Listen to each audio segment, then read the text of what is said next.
नमस्कार। आज हम गोता लगा रहे हैं बायोस्टैटिस्टिक्स के एक बहुत ही दिलचस्प पहलू में, सैम्पलिंग वेरिएबिलिटी और सिग्निफिकेंस। सुनने में थोड़ा भारी लगता है ना? हाँ। पर सोचिए, आप कोई नई हेल्थ ऐप इस्तेमाल करती हैं। वो दावा करती है ब्लड प्रेशर कम करने का। हम्म। कंपनी स्टडी के नतीजे दिखाती है ऐप यूजर्स का ब्लड प्रेशर औसतन कम हुआ। अब सवाल ये है, क्या ये सच में ऐप का कमाल है या सिर्फ इत्तेफाक? क्या हम बस कुछ 100 लोगों के नतीजों पर भरोसा करके लाखों लोगों के लिए कोई फैसला ले सकते हैं? आज हम इसी गुत्थी को सुलझाने की कोशिश करेंगे। इसके लिए हमने बायोस्टैटिस्टिक्स की एक किताब के अध्याय 8 के कुछ हिस्सों को देखा है। हमारा मिशन ये समझना है कि हम एक छोटे ग्रुप मतलब सैंपल के अध्ययन से पूरी आबादी पॉपुलेशन के बारे में भरोसेमंद बातें कैसे कह सकते हैं, खासकर जब दांव ऊंचे हों, जैसे मेडिकल रिसर्च में। तो मुद्दा यह है कि जब हम एक बड़े समूह से छोटा सा हिस्सा चुनते हैं, सैंपल लेते हैं, तो नतीजे थोड़े अलग-अलग आ सकते हैं। इसे कैसे समझें? हाँ, बिल्कुल सही कहा आपने। इसी को सैम्पलिंग वेरिएबिलिटी कहते हैं, नमूना परिवर्तनशीलता। कल्पना कीजिए, हमें जानना है कि दिल्ली के सारे वयस्कों का औसत कोलेस्ट्रॉल लेवल क्या है। अब पूरी दिल्ली को तो टेस्ट नहीं कर सकते, है ना? तो हमने मान लीजिए 100 लोगों के कई अलग-अलग समूह लिए, सैंपल्स, और हर समूह का औसत कोलेस्ट्रॉल निकाला। अब हर समूह का औसत वो थोड़ा अलग होगा। कोई 190 mgdl, कोई 195, कोई शायद 188। ये बिल्कुल स्वाभाविक है। देखिए, पूरी दिल्ली का एक असली औसत कोलेस्ट्रॉल लेवल है, जिसे हम ग्रीक अक्षर म्यू से दिखाते हैं, और उसका एक असली फैलाव या स्टैंडर्ड डेविएशन है, जिसे सिग्मा कहते हैं। ये तो फिक्स्ड है, पर हमें पता नहीं होते। हमारे सैंपल का औसत, जिसे हम एक्स बार या एक्स बार कहते हैं, और सैंपल का स्टैंडर्ड डेविएशन एस, ये हमारे कह लीजिए क्लूज हैं, अंदाजे हैं, और ये हर सैंपल के साथ बदलते रहते हैं। अच्छा, तो ये जो एक्स बार है यानी सैंपल का औसत, वो म्यू यानी असली औसत के आसपास ही रहता है। क्या इनके इस घूमने का, इस बदलाव का कोई पैटर्न है, कोई तरीका है समझने का? हाँ, बिल्कुल। और यही बात दिलचस्प हो जाती है। अगर हमारे सैंपल्स का साइज ठीक ठाक बड़ा हो, मतलब बायोस्टैटिस्टिक्स में अक्सर कहते हैं 30 या ज्यादा, तो इन सारे सैंपल औसतों एक्स बार का वितरण, मतलब अगर हम बहुत सारे सैंपल लें और उनके औसतों का ग्राफ बनाएं, तो वो एक खास शक्ल ले लेता है। ये असली औसत म्यू के चारों ओर सिमटा होता है और एक घंटी जैसा आकार बनाता है, जिसे नॉर्मल डिस्ट्रीब्यूशन या बेल कर्व कहते हैं। ज्यादातर सैंपल औसत वो असली औसत के पास ही होंगे, और बहुत ज्यादा दूर वाले औसत कम मिलेंगे। अच्छा, और ये जो सैंपल औसत में उतार चढ़ाव है, क्या इसे मापने का कोई तरीका है? जैसे हम सुनते हैं ना कि ओपिनियन पोल में इतने % मार्जिन ऑफ एरर है, कुछ वैसा? हाँ हाँ, बिल्कुल। इसी उतार चढ़ाव को मापने के लिए हम स्टैंडर्ड एरर एसई का इस्तेमाल करते हैं। यह असल में उन सभी संभावित सैंपल औसतों का स्टैंडर्ड डेविएशन है, मतलब सैंपल मीन कितना वैरी कर सकता है। आसान भाषा में कहें तो ऐसी हमें बताता है कि हमारा सैंपल औसत एक्स बार आमतौर पर असली आबादी के औसत म्यू से कितना दूर होने की उम्मीद है। ऐसी जितना छोटा होगा, हमारा सैंपल औसत उतना ही ज्यादा भरोसेमंद माना जाएगा, मतलब असली औसत के करीब होने की संभावना ज्यादा। तो इस एसी का प्रैक्टिकल मतलब क्या हुआ? जैसे मान लीजिए हमें किसी दवा के असर से ब्लड प्रेशर में औसतन 10 mmHg की कमी दिखी और उसका एसी 2 mmHg है। इसका क्या मतलब निकाले हम? ये नॉर्मल डिस्ट्रीब्यूशन की वजह से बहुत काम की चीज है। गणित हमें बताता है कि लगभग 68% सैंपल औसतों के असली औसत म्यू प्लस माइनस 1 एसी के दायरे में आने की उम्मीद होती है। करीब 95% सैंपल औसतों के असली औसत म्यू प्लस माइनस 1.96 एसी का दायरे में आने की उम्मीद होती है। अच्छा, 95%? हाँ, और लगभग 99% सैंपल औसतों के असली औसत म्यू प्लस 2.58 एसी के दायरे में आने की उम्मीद होती है। तो आपके उदाहरण में म्यू प्लस 1.96 एसी का मतलब होगा म्यू प्लस 1.96 गुणा 2 मिलीमीटर एचजी, यानी म्यू प्लस 3.92 मिलीमीटर एचजी। तो हम 95% विश्वास रख सकते हैं कि जो असली औसत कमी है पॉपुलेशन में, वो इसी रेंज में कहीं होगी। ओ, इसका मतलब अगर कोई सैंपल औसत इस 95% वाले दायरे से बाहर मिलता है, मतलब म्यू प्लस 1.96 एसी से बाहर, तो ये सोचना पड़ेगा कि क्या ये महज संयोग है? क्योंकि ऐसा होने का चांस तो सिर्फ 5% ही है। एकदम सही। यहीं से, बिल्कुल यहीं से सिग्निफिकेंस टेस्टिंग यानी महत्व परीक्षण का आइडिया आता है। हम पूछते हैं, क्या हमारा नतीजा इतना अनोखा है, इतना अलग है कि उसे सिर्फ चांस मानकर खारिज करना मुश्किल है? ठीक है। अब मान लीजिए हमने अपनी हेल्थ ऐप वाली स्टडी की और पाया कि ऐप यूजर्स का ब्लड प्रेशर औसतन 5 mmHg कम हुआ, जबकि जिन्होंने ऐप यूज नहीं किया, मतलब कंट्रोल ग्रुप, उनका कम नहीं हुआ। अब इस 5 mmHg के अंतर का क्या करें? ये सिग्निफिकेंट है या नहीं, कैसे पता चलेगा? हाँ, तो स्रोत बताते हैं कि इस सवाल के जवाब तक पहुंचने के दो मुख्य रास्ते हैं। पहला है अनुमान लगाना, एस्टिमेशन। हम अपने सैंपल के नतीजे जैसे 5 mmHg की कमी का इस्तेमाल करके पूरी आबादी में होने वाली असली कमी का अंदाजा लगाएं, एक रेंज बताएं। और दूसरा है परिकल्पना परीक्षण, हाइपोथेसिस टेस्टिंग। इसमें हम एक औपचारिक दावा, एक परिकल्पना बनाते हैं, जैसे ऐप का कोई असर नहीं है, और फिर देखते हैं कि हमारे सैंपल के सबूत उस दावे को खारिज करते हैं या नहीं। चलिए पहले अनुमान लगाने वाले तरीके पर बात करते हैं, एस्टिमेशन पर। हम सैंपल औसत x बार से असली औसत म्यू का अंदाजा लगा रहे हैं, लेकिन यह अंदाजा कितना पक्का है? यहीं पर कॉन्फिडेंस इंटरवल आता है ना? हम बिल्कुल, क्योंकि सैंपल औसत x बार सिर्फ एक सिंगल पॉइंट एस्टिमेट है, एक अंदाजा है, तो हम उसके आसपास एक रेंज बनाते हैं जिसमें असली आबादी का औसत म्यू होने की हमें उम्मीद होती है, और वो भी एक खास लेवल के भरोसे के साथ। सबसे आम है 95% कॉन्फिडेंस इंटरवल। इसका फॉर्मूला होता है x बार प्लस 1.96 गुना SE x बार। जैसे हमारे हेल्थ ऐप उदाहरण में, मान लीजिए औसत कमी x बार 5 mmHg थी और स्टैंडर्ड एरर SE 2 mmH था, तो 95% कॉन्फिडेंस इंटरवल होगा 5 प्लस 1.96 गुना 2, यानी 5 प्लस 3.92। तो इंटरवल हुआ 1.08 mmHg से 8.92 mmHg। तो इसका मतलब हुआ कि हम 95% भरोसे के साथ कह सकते हैं कि अगर पूरी आबादी ये ऐप इस्तेमाल करती तो ब्लड प्रेशर में असली औसत कमी 1.08 और 8.92 mmHg के बीच होती, यही ना? हाँ, लगभग यही। पर यहाँ एक छोटी सी बारीकी है।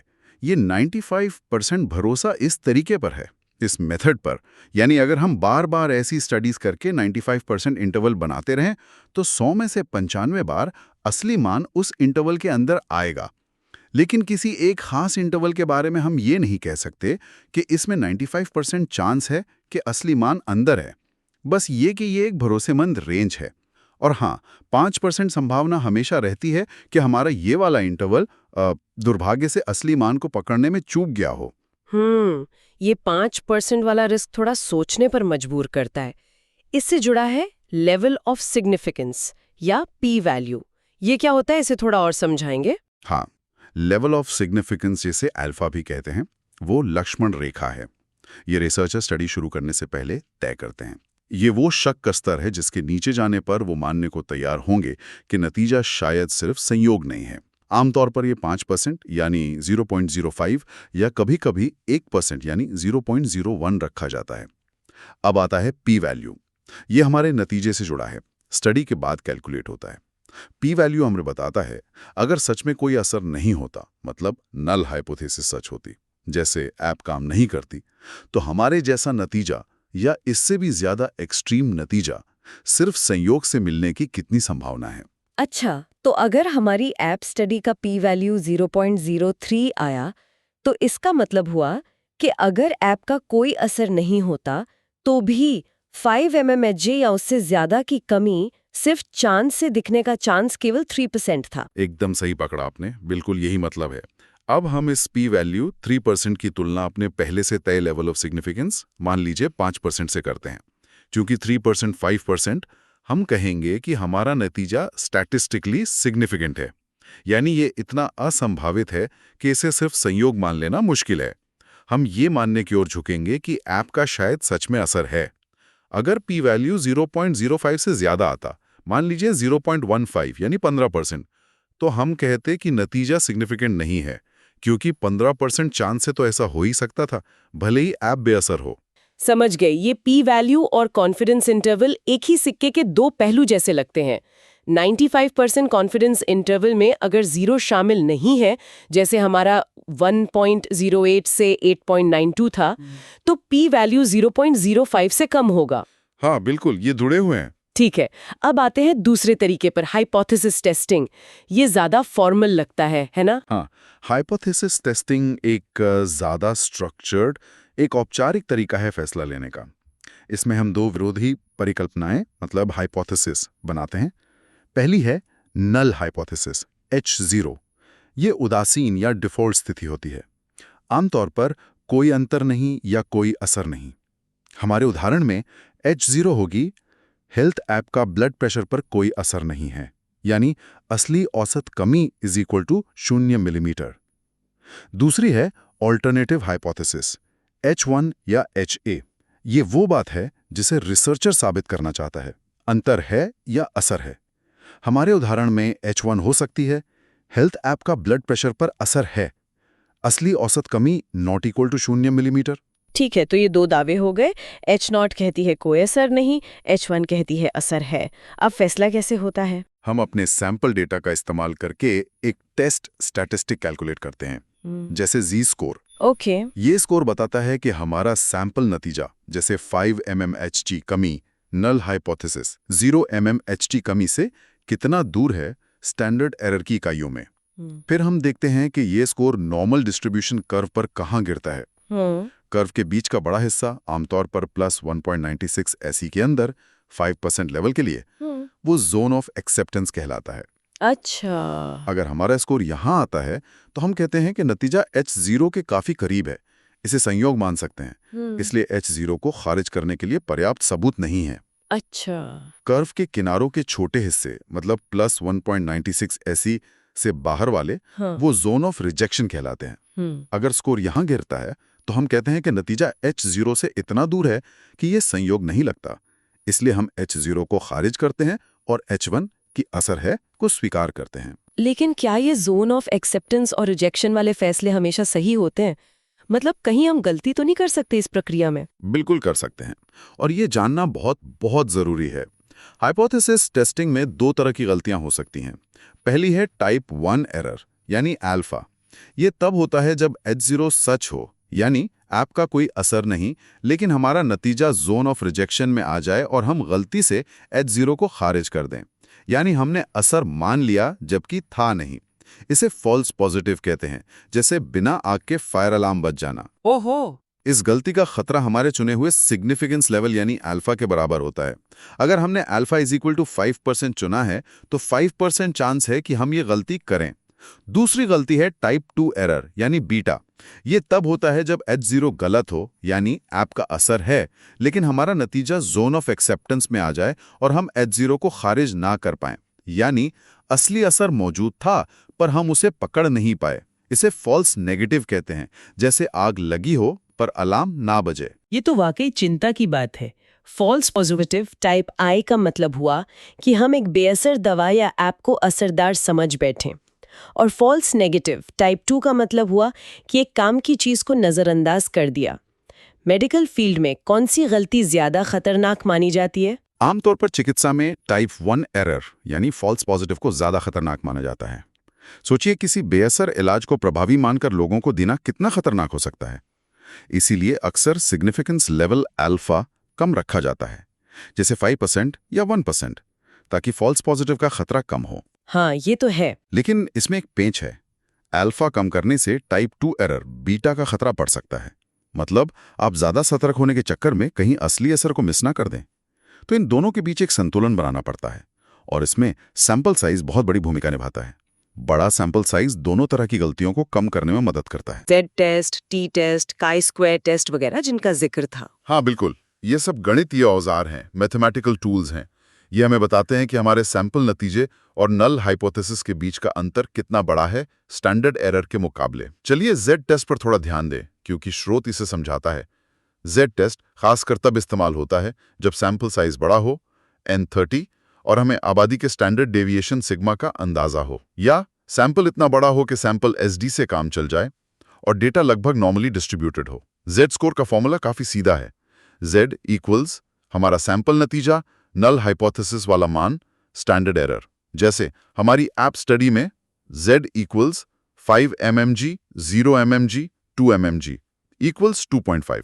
तो Z स्कोर 2.5 आया, अब इसका क्या करें? ये नंबर क्या बताता है? अब हम इस 2.5 की तुलना उस क्रिटिकल वैल्यू से करते हैं जो हमारे सिग्निफिकेंस लेवल, मान लीजिए 5% से जुड़ी है। 5% लेवल के लिए टू टेल टेस्ट में ये वैल्यू प्लस 1.96 होती है। क्योंकि हमारा Z स्कोर 2.5 1.96 से बड़ा है, ये जोन ऑफ रिजेक्शन में आता है। इसलिए हम नल हाइपोथेसिस H0 कोई असर नहीं को खारिज करेंगे और ऑल्टरनेटिव हाइपोथेसिस H1 असर है को मानेंगे। Z टेस्ट सैंपल औसत की तुलना किसी ज्ञात मान से करने या दो सैंपलों के औसतों की तुलना करने में बहुत काम आता है। स्रोत में जी टेस्ट की कुछ शर्तें भी बताई गई थी, जैसे रैंडम सैंपल होना चाहिए, क्वांटिटेटिव डेटा हो, नॉर्मल डिस्ट्रीब्यूशन हो। क्या असल रिसर्च में ये हमेशा पूरी होती हैं? ये बहुत अच्छा सवाल है। असल दुनिया में डेटा हमेशा परफेक्ट नहीं होता। इसीलिए जी टेस्ट के अलावा और भी टेस्ट हैं, जैसे टी टेस्ट। वो छोटे सैंपल साइज या जब सिग्मा पता न हो तब बेहतर काम करता है। रिसर्चर को डेटा देखकर सही टेस्ट चुनना होता है, ये जरूरी है। लेकिन हाँ, रैंडम सैंपलिंग का सिद्धांत बहुत महत्वपूर्ण है, ताकि सैंपल पूरी आबादी का सही प्रतिनिधित्व करे। ये तो बेसिक है। एक और कॉन्सेप्ट था वन टेल्ड बनाम टू टेल्ड टेस्ट। इसमें क्या फर्क है? ये कब इस्तेमाल होते हैं? हाँ, ये इस पर निर्भर करता है कि आपकी ऑल्टरनेटिव हाइपोथेसिस H1 क्या पूछ रही है। टू टेल टेस्ट ज्यादातर यही इस्तेमाल होता है। यहाँ H1 बस ये कहती है कि कोई अंतर है। हमें नहीं पता कि आप ब्लड प्रेशर बढ़ाएगी या घटाएगी। हम बस देखना चाहते हैं कि क्या कोई असर है, मतलब 0 से अलग। यहाँ 5% सिग्निफिकेंस लेवल नॉर्मल कर्व की दोनों पूंछों टेल्स में बढ़ जाता है। 2.5% बाईं तरफ, 2.5% दाईं तरफ। हमारा Z स्कोर 2.5 दाईं टेल की क्रिटिकल वैल्यू 1.96 से बाहर था, इसलिए H0 खारिज हुई। ठीक है। वन टेल टेस्ट ये तब करते हैं जब हमें पहले से काफी यकीन हो किसी थियरी या पिछली रिसर्च के आधार पर कि असर सिर्फ एक ही दिशा में हो सकता है। जैसे अगर हम पूरी तरह निश्चित हैं कि ऐप ब्लड प्रेशर कम ही कर सकती है, बढ़ा नहीं सकती, तब H1 होगी ऐप ब्लड प्रेशर कम करती है, मतलब औसत कमी 0। यहाँ पूरा 5% सिग्निफिकेंस लेवल सिर्फ एक ही टेल, इस केस में दाईं टेल में रखा जाएगा, और इसके लिए क्रिटिकल Z वैल्यू भी अलग होगी, लगभग 1.645। अच्छा, तो वन टेल टेस्ट में सिग्निफिकेंट नतीजा पाना आसान हो सकता है अगर दिशा का अनुमान सही निकला तो। हमारे Z इक्वल टू 2.5 के लिए तो खैर दोनों ही टेस्ट में नतीजा सिग्निफिकेंट होता। हाँ, अगर आपका अनुमान सही है तो वन टेल टेस्ट ज्यादा पावरफुल हो सकता है, मतलब असली असर को पकड़ने की संभावना ज्यादा होती है। लेकिन इसे बहुत सावधानी से इस्तेमाल करना चाहिए, क्योंकि अगर दिशा का अनुमान गलत निकला तो आप दूसरी दिशा में एक बड़ा असर भी मिस कर देंगे। इसलिए ज्यादातर रिसर्च में जब तक बहुत मजबूत कारण ना हो, टू टेल टेस्ट को ही प्राथमिकता दी जाती है। वो ज्यादा सुरक्षित है। वाह, तो आज हमने काफी कुछ समझा। ये पूरी कहानी कैसे काम करती है, कैसे सैंपल हमेशा पूरी कहानी नहीं बताते, वो है सैम्पलिंग वेरिएबिलिटी। कैसे स्टैंडर्ड एरर SC इस अनिश्चितता को मापता है, कैसे कॉन्फिडेंस इंटरवल हमें असली मान का एक भरोसेमंद अंदाजा देते हैं, और कैसे हाइपोथेसिस टेस्टिंग जिसमें H0, H1, P value Z test आते हैं, हमें सबूतों के आधार पर हाँ या ना कहने में मदद करती है। और सबसे जरूरी, गलतियों के खतरे को समझना, टाइप 1 और टाइप 2 एरर। बिल्कुल, और ये सब जानना सिर्फ आंकड़ों के छात्रों के लिए नहीं है, बल्कि हर उस व्यक्ति के लिए ज़रूरी है जो रिसर्च पढ़ता है या सुनता है, चाहे वो नई मेडिकल ट्रीटमेंट हो, कोई सोशल पॉलिसी हो या कोई और दावा जो डेटा पर आधारित हो। यह हमें समझने में मदद करता है कि कौन से नतीजे भरोसेमंद हैं और कौन से शायद सिर्फ शोर या महज संयोग। इससे हम बेहतर, ज़्यादा सूचित निर्णय ले सकते हैं, गुमराह होने से बच सकते हैं। जाते जाते एक सवाल सबके लिए छोड़ जाते हैं। हमने बात की कि टाइप 1 एरर, बेअसर को असरदार मानना, और टाइप 2 एरर, असरदार को चूक जाना, के बीच संतुलन बनाना होता है। और सिग्निफिकेंस लेवल अल्फा जैसे 5% इसमें भूमिका निभाता है। जरा सोचिए, क्या हर स्थिति में 5% का ये स्टैंडर्ड लेवल सही है? क्या एक नई जानलेवा बीमारी की दवा के लिए और एक नए सॉफ्ट ड्रिंक के विज्ञापन के असर को जांचने के लिए हमें एक ही स्तर का सबूत मांगना चाहिए? क्या गलत फैसले के परिणाम हमारे अल्फा या बीटा के प्रति सहनशीलता को प्रभावित नहीं करने चाहिए?